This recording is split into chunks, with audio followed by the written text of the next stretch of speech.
Assalamualaikum warahmatullahi wabarakatuh. Perkenalkan, saya Nurhaliza Rizky Amalia dengan NIM 221091320030. Jadi di sini saya akan menjelaskan pada gambar pertama yaitu ada jantung organ vital dalam sistem sirkulasi yang berfungsi untuk memompa darah ke saluran tubuh. Gambar ini menunjukkan bagian-bagian penting dari jantung dalam pandangan ventral. Jadi yang pertama ini ada vena cava superior.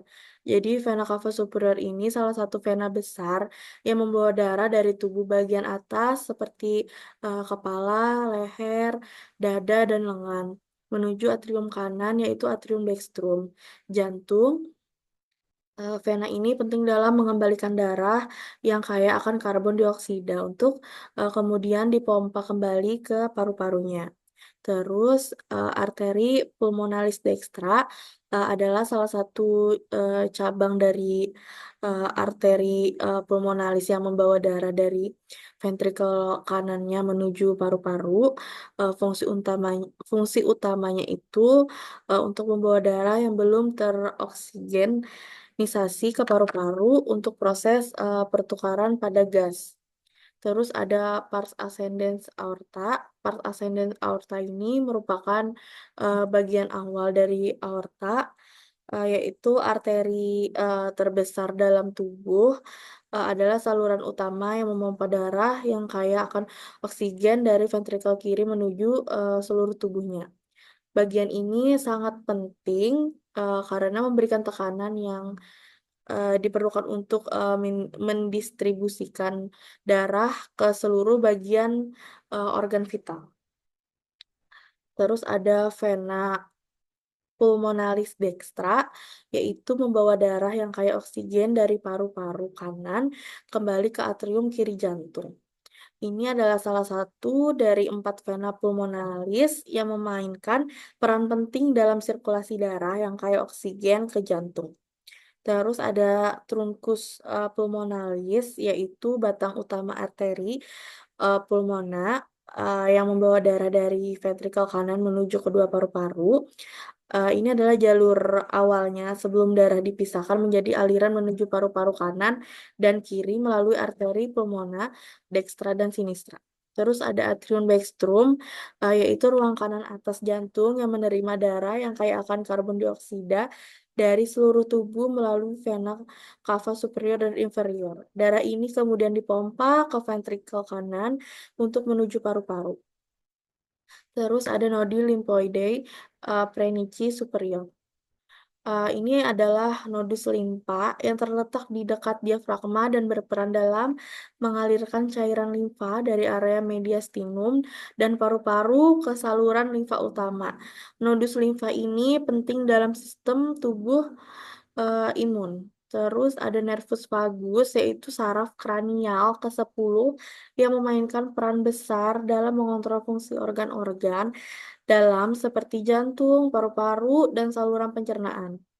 Saraf ini juga membantu mengatur detak jantung dan menjaga fungsi tubuh yang normal dalam keadaan istirahat. Terus ada nervus laryngeus, adalah cabang dari nervus vagus yang terutama menginver- menginervasi laring pada jantung. Saraf ini berada dekat dengan ligamentum arteriosum dan berhubungan erat dengan struktur vaskular di sekitar jantung. Terus ada ligamentum arteriosum, ini sisa dari ductus arteriosus yang pada janin menghubungkan arteri pulmonalis dengan aorta untuk mengalirkan darah tanpa harus melalui paru-paru eh, yang belum berkembang setelah lahir. Ductus ini menutup dan menjadi ligamentum arteriosum. Terus ada vena pulmonalis sinistra superior. Ini untuk membawa darah yang kaya oksigen dari paru-paru kiri, bagian atas kembali lagi ke atrium kiri, seperti vena pulmonalis lainnya. Ini berperan penting dalam membawa darah teroksigenisasi kembali ke jantung.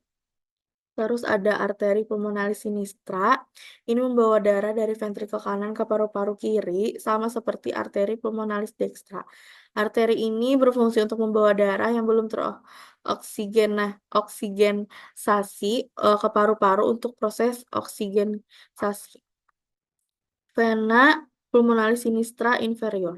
Ini untuk membawa darah yang kayak oksigen dari paru-paru kiri bagian bawah kembali lagi ke atrium kiri jantung.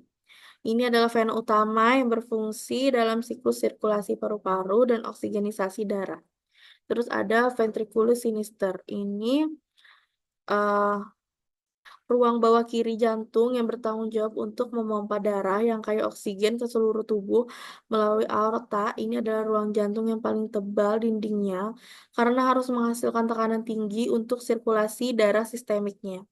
Terus ada apex cordis, ini adalah ujung bawah jantung yang runcing. Bagian ini mengarah ke bawah, ke kiri, dan ke depan. Dan dapat dirasakan pada dinding dada ini adalah titik di mana impuls jantung mulai dipompa ke seluruh bagian jantung lainnya. Terus yang terakhir ada ventriculus dexter.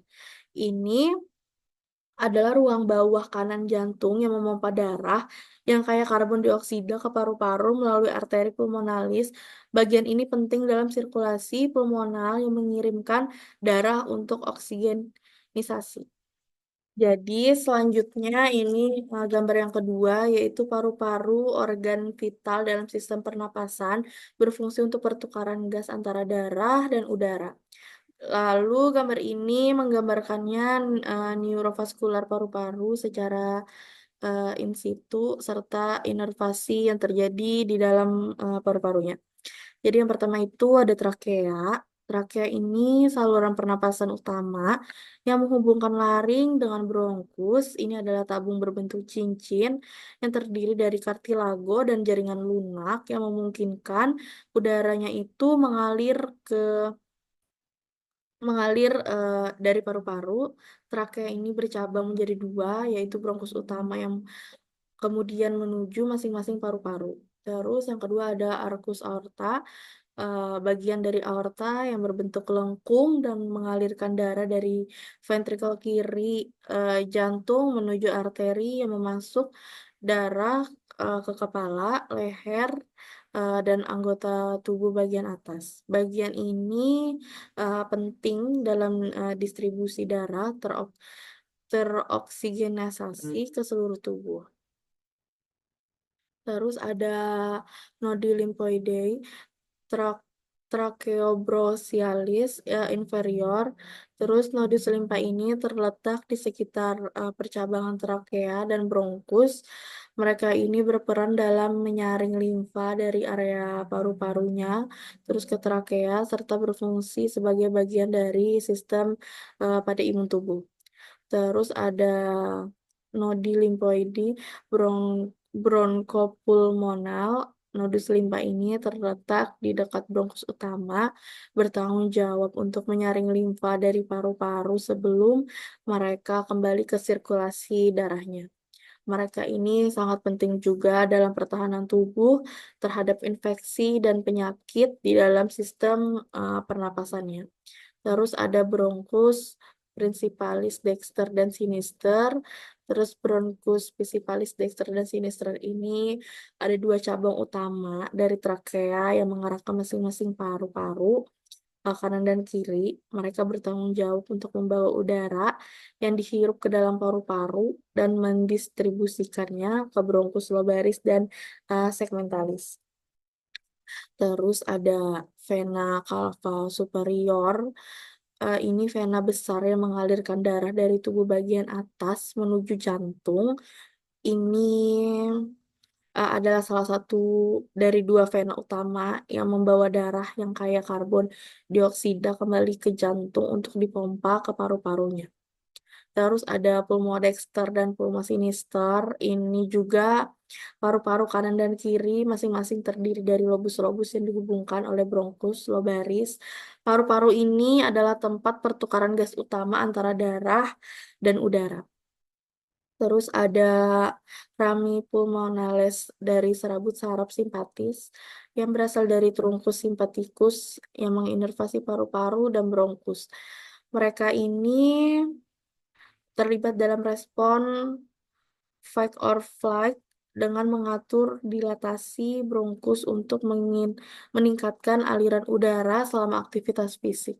Terus ada nervus vagus, saraf kranial yang penting dalam pengaturan fungsi parasimpatis pada organ internal, termasuk jantung dan paru-paru. Saraf ini membantu mengontrol detak jantung, konstriksi, dan sekresi lendir di dalam paru-parunya. Terus ada plexus pulmonalis, ini jaringan serabut saraf yang menginervasi bronkus dan paru-paru. Ini adalah tempat di mana serabut saraf simpatis dan parasimpatis berinteraksi untuk mengontrol berbagai fungsi respirasi dan kardiovaskular. Terus ada ligamentum arteriosum, ini adalah sisa-sisa dari ductus arteriosus yang menghubungkan arteri pulmo dan aorta selama perkembangan janin setelah lahir. Struktur ini menutup dan menjadi ligamentum yang menjaga posisi relatif dari aorta dan arteri pulmonalis. Terus ada bronkus lobaris inferior dan medius. Ini adalah cabang dari bronkus utama yang mengarah ke lobus-lobus paru-paru. Bronkus lobaris inferior membawa udara ke bagian bawah paru-paru, sementara bronkus lobaris medius mengalirkan udara ke lobus tengah pada paru-paru kanan. Terus ada ductus thoracikus adalah saluran limfa besar yang mengumpulkan cairan limfa dari sebagian besar tubuh dan mengalirkannya kembali ke sirkulasi darah melalui vena subclavia kiri. Ini adalah bagian penting dari sistem limfatik. Terus ada ganglion cervical medium dan inferius. Ini adalah kelompok sel saraf yang terletak di leher dan terhubung dengan serabut saraf simpatis yang menginervasi jantung dan paru-paru. Mereka terlibat dalam mengatur respon fisiologis terhadap stres dan aktivitas fisik. Terus ada nervus splenincus major. Ini adalah saraf yang membawa serabut simpatis dari toraks menuju organ-organ dalam perut. Ini memainkan peran dalam mengatur fungsi visceral, termasuk saluran pencernaan dan aliran darah. Terus ada vena azygos, adalah vena yang mengumpulkan darah dari dinding dada dan mengalirkannya ke vena cava superior. Ini juga merupakan bagian penting dari sistem vena yang membantu dalam mengembalikan darah ke jantung. Terus ada esophagus. Ini adalah saluran yang membawa makanan dan cairan dari mulut ke lambung. Letaknya berdekatan dengan trakea dan jantung, serta sangat penting dalam proses pencernaan. Gambar ini memberikan pandangan menyeluruh tentang jalur neurovaskular di paru-paru serta inervasi yang terjadi. Setiap bagian yang teridentifikasi memiliki peran penting dalam mendukung fungsi respirasi dan sirkulasi darah yang optimal. Selanjutnya, gambar ini memberikan pandangan mendetail tentang struktur jantung, termasuk berbagai arteri, vena, dan bagian lain yang berperan penting dalam fungsinya. Jadi yang pertama itu ada subclavia sinistra. Ini bagian kirinya adalah salah satu dari 3 cabang utama yang muncul dari arcus aorta. Arteri ini bertanggung jawab untuk menyuplai darah ke lengan kiri serta bagian dari kepala dan leher. Terus ada carotis communis sinistra. Ini cabang kedua dari arcus aorta yang membawa darah teroksigenisasi dari jantung ke kepala dan leher bagian kiri. Arteri ini penting dalam pasokan darah ke otak dan wajah. Terus ada arcus aorta, ini lengkungan dari aorta yang menjadi titik awal dari arteri-arteri utama yang menyuplai darah ke tubuh bagian atas. Ini adalah salah satu bagian terpenting dalam distribusi darah dari jantung ke berbagai organ vital. Terus ada pars descendens aorta, ini adalah bagian lanjutan dari aorta yang menurun ke arah bawah dari lengkungan aorta. Ini bertanggung jawab untuk mengalirkan darah ke bagian tubuh bawah termasuk perut dan kaki. Terus ada ligamentum arteriosum, ini adalah sisa dari ductus arteriosus yang pada masa janinnya menghubungkan arteri pulmonalis dengan aorta untuk memungkinkan eh, darah melewati paru-paru yang belum berkembang. Setelah lahir, ductus ini menutup dan menjadi ligamentum. Terus ada pulmonalis sinistra, ini membawa darah dari ventrikel kanan ke paru-paru kiri. Di paru-paru darah ini mengalami oksigenasi sebelum kembali ke jantung melalui vena pulmonalis. Terus ada perikardium, ini kantong fibrosa yang mengelilingi jantung. Ini melindungi jantung dan memastikan jantung tetap pada posisinya serta mengurangi gesekan saat jantung berdenyut. Terus ada sinus transversus perikardii. Sinus ini adalah ruang yang terletak di antara aorta dan arteri pulmonalis di bagian atas jantung dan dibatasi oleh perikardium. Ini adalah titik penting dalam bedah jantung untuk isolasi struktur vaskular. Terus ada truncus pulmonalis. Ini adalah arteri besar yang keluar dari ventrikel kanan jantung dan bercabang menjadi arteri pulmonalis kiri dan kanan yang masing-masing mengarah ke paru-paru untuk oksigen pada darahnya. Terus ada vena pulmonalis sinistra.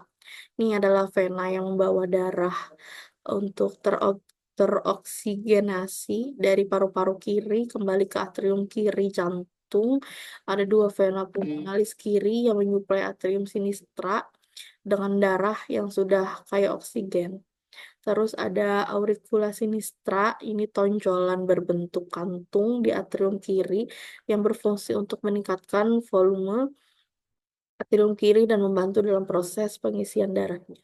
Terus ada vena cardiaca magna, adalah vena besar yang mengumpulkan darah untuk ter, teroksigenasi dari dinding jantung dan mengalirkannya kembali ke atrium kanan melalui sinus coronarius.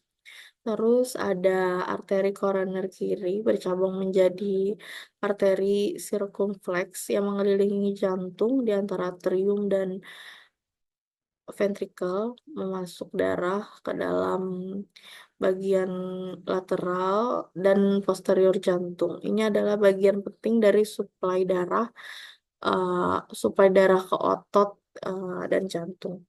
Terus ada ventriculus sinister, ini adalah ruang utama jantung yang memompa darah teroksigenisasi ke seluruh tubuh melalui aorta. Dinding ventrikel kiri lebih tebal dibandingkan dengan ventrikel kanannya karena membutuhkan kekuatan yang lebih besar untuk mengirimkan darah ke sirkulasi sistemiknya.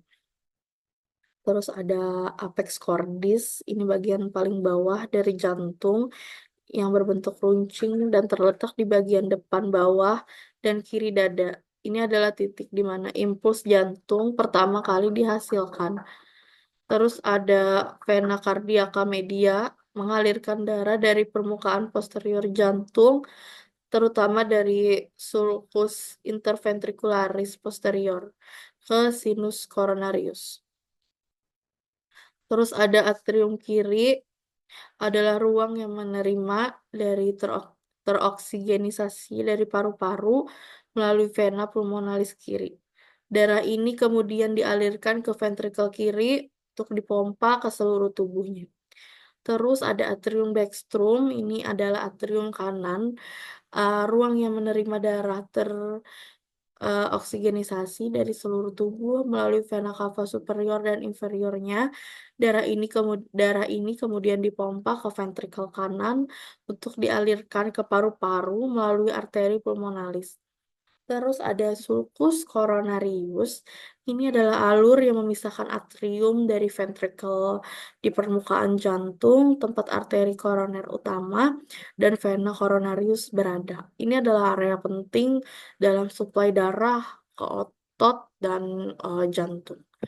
Terus ada vena cava inferior. Ini vena besar yang membawa darah oksigenisasi dari tubuh bagian bawah atrium ke kanan.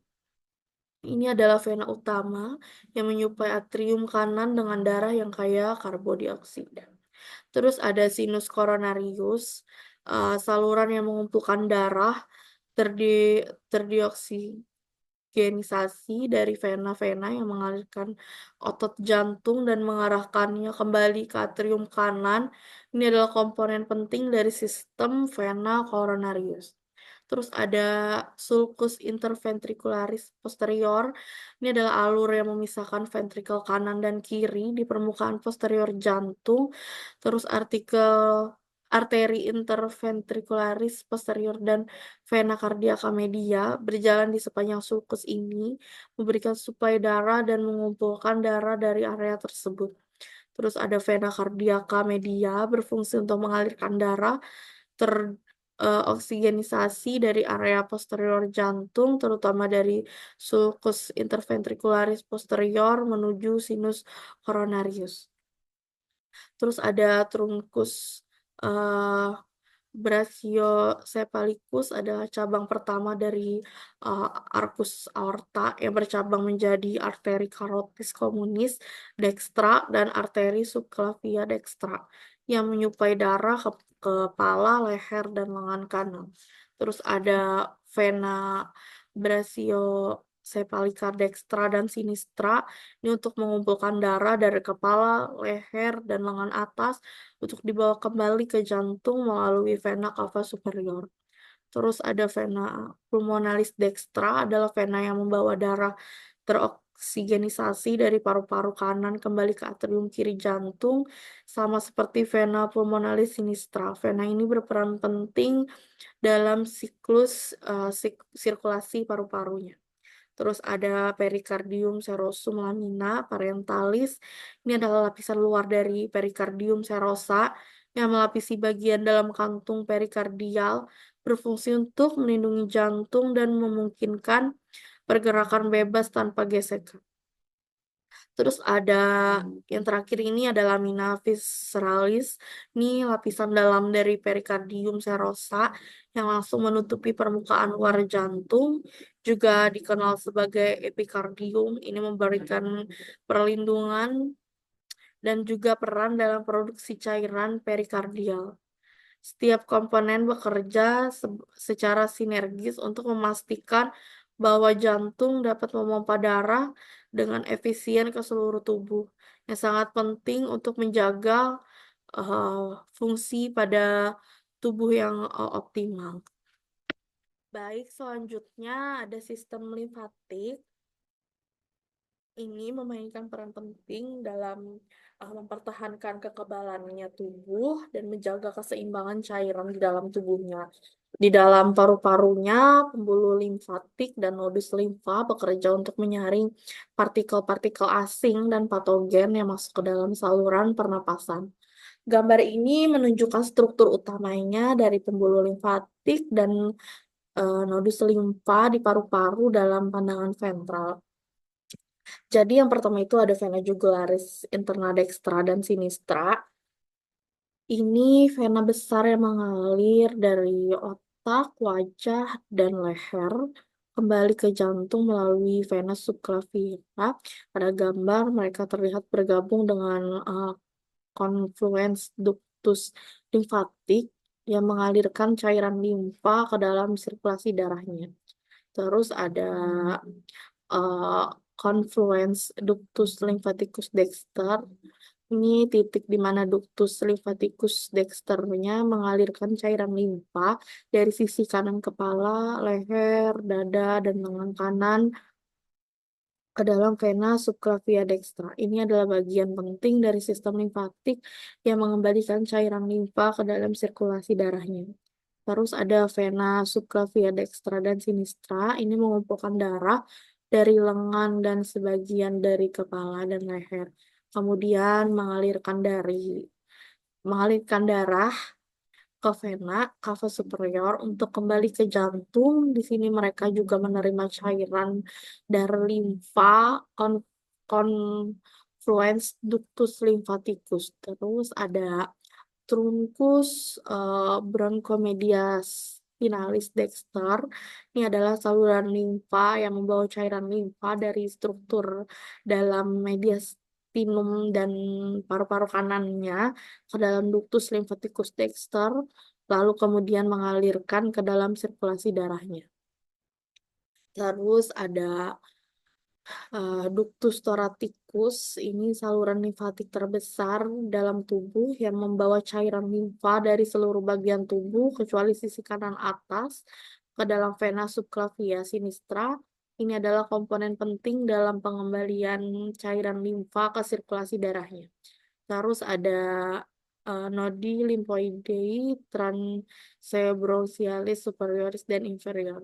Ini nodus limpa tracheobronchialis superior dan inferiornya terletak di sekitar percabangan trakea dan bronkus. Mereka ini menyaring cairan limfa dari paru-paru dan mediastinum, memeriksa adanya patogen atau partikel asing sebelum cairan limfa kembali ke sirkulasi darahnya.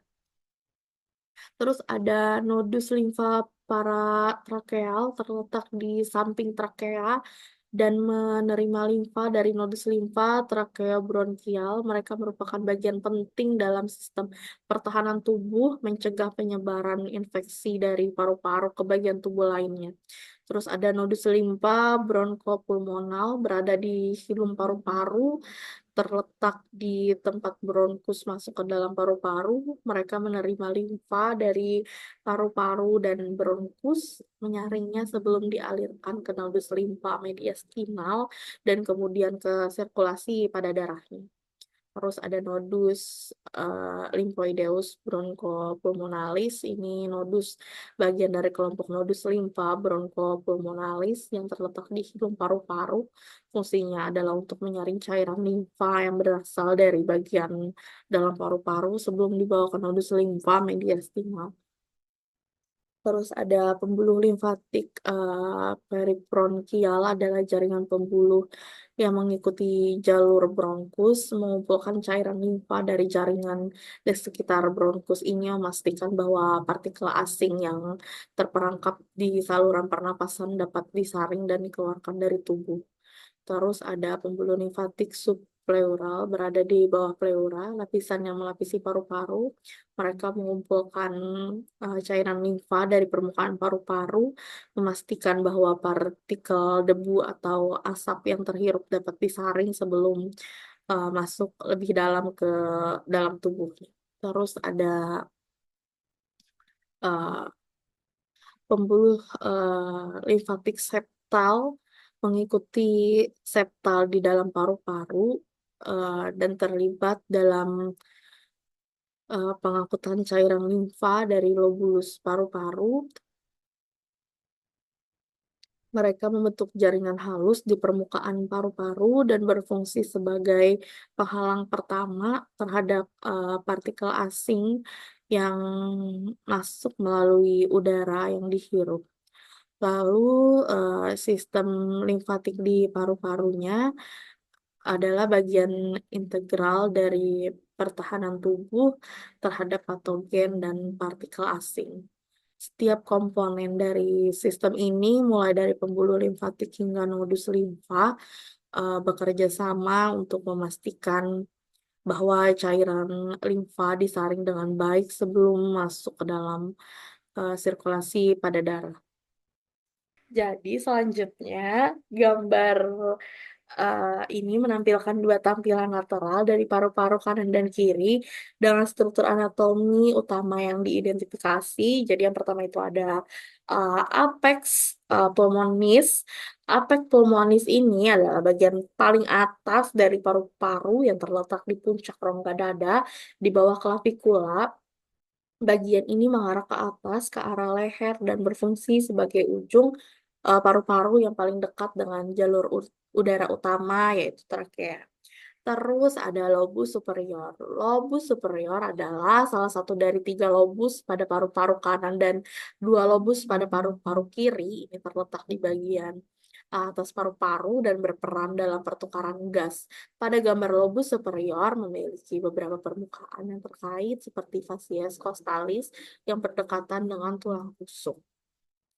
Terus ada visura obliqua. Ini adalah celah yang memisahkan lobus superior dari lobus inferior pada paru-paru. Ini adalah struktur penting yang membantu membagi paru-paru menjadi lobus-lobus yang berfungsi secara independen dalam ventilasi dan perfusi. Terus ada margo anterior. Ini adalah tepi depan paru-paru menghadap ke depan dan terletak dekat dengan sternum. Pada paru-paru kiri, margo anterior terpotong oleh incisura cardiaca, sebuah lekukan yang menampung jantung. Terus ada visura horizontalis, ini visura celah yang hanya terdapat pada paru-paru kanan yang memisahkan lobus superior dari lobus medius. Dokter ini membagi paru-paru kanan menjadi 3 lobus yang masing-masing memiliki peran dalam mengoptimalkan luas permukaan untuk pertukaran gas. Terus ada lobus medius, ini hanya ada di paru-paru kanan dan terletak di antara lobus superior dan inferior. Lobus ini memiliki facies costalis yang menghadap ke tulang rusuk dan berfungsi dalam pertukaran gas mirip dengan lobus lainnya. Terus ada lobus inferior, ini bagian paling bawah dari paru-paru yang menempati sebagian besar volume paru-paru. Lobus ini terletak di bawah visura obliqua dan berperan dalam pertukaran gas dan efisien selama pernapasannya, terutama pada daerah yang lebih rendah dari rongga dadanya. Terus ada basis pulmonis, ini adalah permukaan bawah paru-paru yang datar dan terletak di atas diafragma. Ini adalah bagian paru-paru yang paling dekat dengan perut dan bergerak naik turun seiring dengan pergerakan diafragma selama proses pernapasan. Terus ada margo inferior, ini adalah di tepi bawah paru-paru yang bertemu dengan basis pulmonis, bagian dari paru-paru yang berdekatan dengan diafragma dan bergerak lebih dinamis selama pernapasan, karena posisi ini memungkinkan ekspansi dan kontraksi paru-paru secara maksimal. Terus margo posterior, ini adalah di tepi belakang paru-paru yang menghadap ke arah tulang belakang. Ini adalah bagian yang menempel erat pada dinding dada belakang dan berfungsi dalam mendukung struktur paru-paru saat proses pernapasan. Terus ada facies costalis. Ini adalah permukaan dari lobus paru-paru yang menghadap tulang rusuk. Permukaan ini memainkan peran penting dalam melindungi paru-parunya dari cedera eksternal dan juga mendukung pergerakan paru-paru saat pernapasan. Terus ada incisura cardiaca, ini adalah lekukan pada margo anterior paru-paru kiri yang mengakomodasi posisi jantung. Lekukan ini memberi ruang bagi jantung di mediastinum dan merupakan ciri khas anatomi yang membedakan paru-parunya pada kiri dari yang kanan. Terus ada lingula pulmonis. Ini adalah proyeksi lidah seperti pada lobus superior paru-paru kiri. Ini adalah bagian kecil dari lobus superior yang menutupi sebagian jantung dan dianggap sebagai struktur homolog dengan lobus medius pada paru-paru kanan. Terus yang terakhir ada basis pulmonis. Ini basis yang bagian terendah dari paru-paru yang terletak di atas diafragma. Ini adalah area yang datar dan mendukung paru-paru saat diafragma bergerak selama inspirasi dan ekspirasi. Terus juga berperan dalam memfasilitasi pertukaran gas di bagian paru-paru yang lebih rendah. Lalu gambar ini memberikan pandangan detail tentang struktur anatomi paru-parunya dengan fokus pada lobus dan visura yang membagi paru-paru menjadi beberapa bagian fungsional. Setiap bagian memiliki peran spesifik dalam memastikan bahwa paru-paru ini dapat berfungsi dengan optimal untuk pertukaran gas, menjaga suplai oksigen yang cukup untuk ke seluruh tubuhnya. Mungkin ini saja dari saya. Mohon maaf apabila ada salah kata atau